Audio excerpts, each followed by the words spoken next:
Hello and welcome back to the series on the tea on what it's like to be a Christian virgin waiting for marriage. I am feeling just lovely today. In this video, I'm continuing to share about my upbringing and background because nothing has coached and mentored me more to stay accountable on my journey and keep my promise to God than to remember my why, which my main reason why honestly is my Grandma Carmen, who waited for marriage and was a virgin until she got married before me. So this is, I don't want to say a eulogy, but it's a shout out, even though I don't talk to the dead. Christians aren't supposed to communicate with the dead. That's a form of necromancy and, scripture, and it's a form of witchcraft. So we don't talk to the dead around here, no matter how much we may have loved our loved ones before they passed away, right?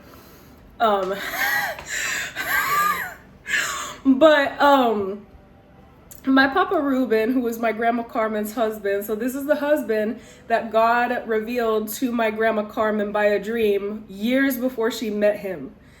And they married, I think, a total of 5 years after she had a prophetic dream where after she asked God, who's my husband going to be?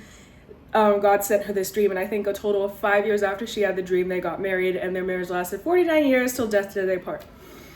So, this Papa Ruben, this is my grandfather who, when I was a little girl and my parents were separated, Papa Ruben was my dad, and I consider him my adoptive dad.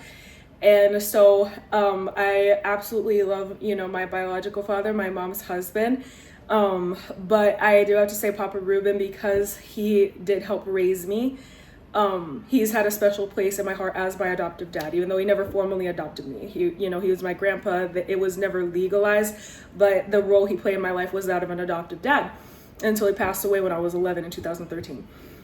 So here's the thing. Here's the tea. Okay.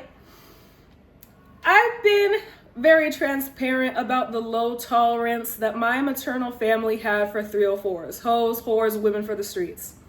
Because my Grandma Carmen, her mother disciplined her physically because her mother herself waited for marriage to raise my Grandma Carmen to also wait for marriage and not be a woman for the streets. My Grandma Carmen took pride in the fact that she had self-respect as a young lady and married and saved herself for marriage and never had sex outside marriage. So in that sense, she raised my mom to value herself in the same way, and she helped raise me to value that in the same way. My mom didn't wait for marriage with my dad, though she waited for my dad. And because my parents did end up separated, that became a testimony in my maternal family. Hey, you've seen the consequences of when you don't do it God's way, when you don't save your virginity for marriage and honor God with your body and honor marriage in that way. So don't do what your mom did. Look to the example of your Grandma Carmen and wait for marriage. Okay? Both my maternal grandparents and my parents, including my dad, were all about this for me. And I'm all about it for myself because at the end of the day, it's a matter of self-respect. I never want my body to be shared in that way with anybody who is not married to me. Ever. To me, that's just a matter of self-respect. But here's the tea, and again, this is awkward because I'm kind of blabbing on my Grandma Carmen here. My mom and my grandma, when I was young, before Papa died specifically, see, my Grandma Carmen was considered a high-value woman of her day, right? Just this beautiful, she told me that when she was young, she was either invited to participate in a pageant in her island because she came from Puerto Rico, and her mom, because her mom was so straight and didn't want her to become a 304, said, no, you're not going to do this. You're not going to go into this industry. And so Grandma was so beautiful when she was young that she was offered to participate in a beauty competition because of her beauty. And so mommy said no. Mommy, kept her in check and made sure to raise her to value waiting for marriage. And Grandma did wait for marriage, and yeah. But Papa Ruben, before he died, he knew he was teased. My grandma told me that during their courtship, he was teased by his friends because Grandma was considered out of his league. So Grandma found out, and she told me that one day Papa went behind her back to his friends and told them, today, I think the same day that he met her, today I met the woman who's going to be my girlfriend. and then she's going to be my wife. And his friends laughed at him. And then Grandma found this out. She was like, what? But indeed, the word that Papa put out there did not return void. She did become his wife. And she fell so in love with him that now that she's a widow, and she's been a widow since 2013, she still has never wanted to be with anyone else, because that was the love of her life. But that was God. Again, we already got that covered. But Papa was so confident. He's like, I found my wife. Like, that's going to be my wife, you know? But he knew he had such a high value woman back in the day when they were young, that when he would bring her around his friends or colleagues, because my papa Ruben was a businessman. He was in the military. And so he was like recognized professional in his field, you know, educated, respected, all those things. When he brought his wife around his colleagues, they'd be like, where did you hide this girl? Oh my word. So I was like, yo, but here's the thing. My papa knew that he had such a queen for a wife that in his old age, my papa died when he was 70 years old. So my maternal grandfather passed away. And again, I miss him to this day.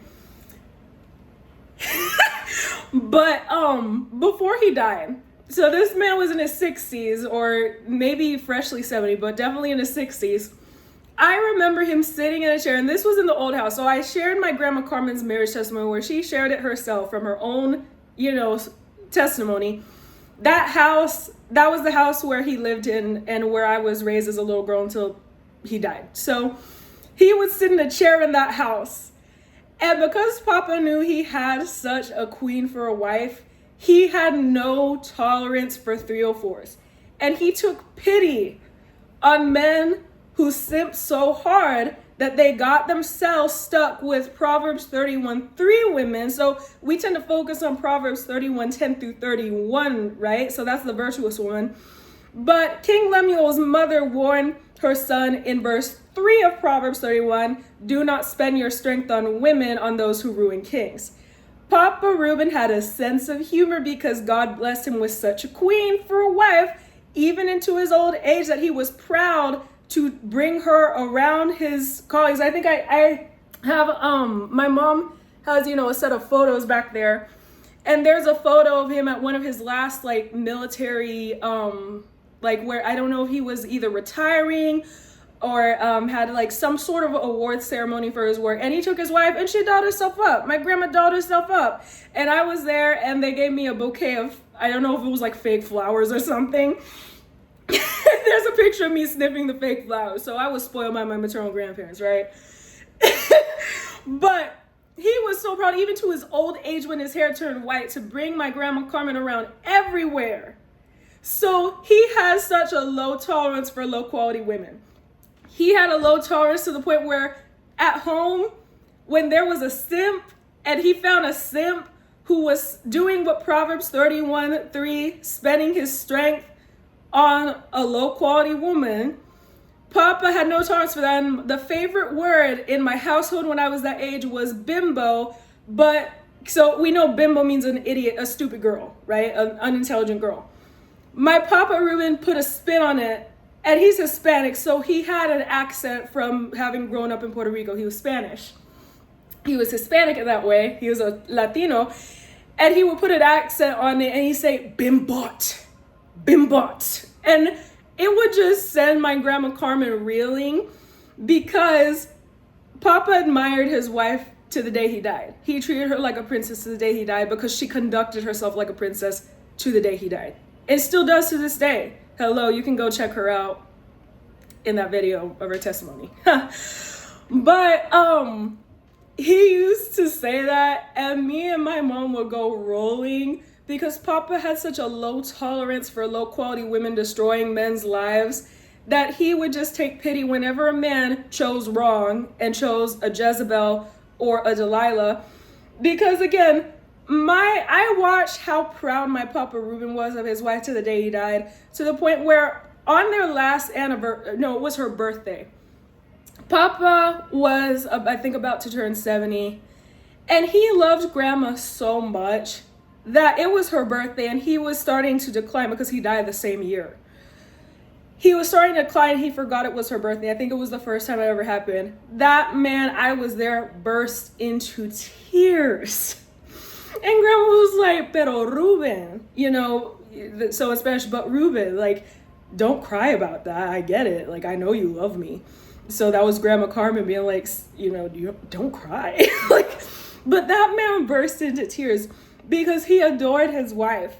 But I'm telling you something, my Grandma Carmen was a wife worth adoring. I mean, I have so much admiration for that lady, for the way that she raised me, in the sense that she raised me to respect myself in this way. And that is a treasure that even now that she's moved away, I still have. You know, don't compromise that. Treat yourself with the respect that a queen deserves, and that's what you reap what you sow. So, but that was such a laugh in my home growing up because Papa was savage. And my grandma and mom, but especially my mom, were also savage. And my mom would tell me, listen to Papa. You know, do not admire, respect, or take advice from any of these bimbots, okay? These women who have no brains, no personality, and they're hoes. Don't take advice from them. Don't listen to them. But it didn't stop there. After Papa Ruben died, my Grandma Carmen went through such a deep grief that I think that it made her even more hard-hearted towards 304s than she was before. Because, you know, she had one love, one sexual partner, and that was her life partner. And she lost him at a younger age than she wanted to. You know, they were only 70. So for her, she went through a time when she became very hardened, and it caused her to become even harder on 304s. So now at this time, I was about to become a teenager. I was an adolescent girl, and Papa passed when I was 11, about literally the month I turned 12. Right before I turned 12, he passed away. So I became 13 the next year, or yeah, something like that, the next year. And from that time on, one by one, the girls that I was friends with when I was a little girl, every time one of them turned into a 304, so went from being a good church girl, because I grew up in the church, to being an undercover 304 who would go behind her parents' backs and do nonsense, right? What I would hear from my grandma and mom was like, she's not allowed in this house. Now, there were certain ones that would cover their tracks very well, and they would keep it as low-key as possible, and they'd still come to my grandma's house. But when my grandma and my mom knew that one of my friends turned into a 304, my mom would be immediately like, she's not allowed in this house anymore. And my grandma would be like, why are you talking to her? So my family, especially my maternal family, raised me to have a low tolerance for whoredom. And I'm so thankful they did, because to this day, my mom's hodar and her mother's hodar has pretty much never failed. Even when there was a girl when in my teen years or early 20s, I thought, like, I met in like a new church, and she was presenting herself as a good Christian girl. And my mom and grandma would be like, and they just give me that look like, it would always come out that she was a bimbo. And my mom would warn me, she's a bimbo. Because the thing about 304s that I've learned, becoming a 304 really affects your intelligence. Because no woman in her right mind, if she really understood the consequences of engaging with someone that way, with a man that way, and allowing a man to disrespect you that way, no woman in her right mind would do that. And so my mom and grandma would see a pattern with the IQ level. Even if the test said one thing, the wisdom says something else. Because these women, even if they were educated, even if they went to college, they were dumb when they were hoes, when they were 304s. So my mother and grandma encouraged me because they value education. My maternal family totally valued education. Like, yeah. But they were like, if you choose to become a hoe, if you choose to live that life in the world like these girls, you're destroying your own life, and there's nothing intelligent about that. And so to this day, I take that seriously, and I thank God that I had the upbringing I did, because I fear God enough to know that the smartest thing I can ever do is use prudence when it comes to the matter of my person. and never settle for less than the respect that I'm worthy of. But it's because more than anyone else of my Grandma Carmen, who did it herself. So that I felt totally motivated to share that today. But yeah.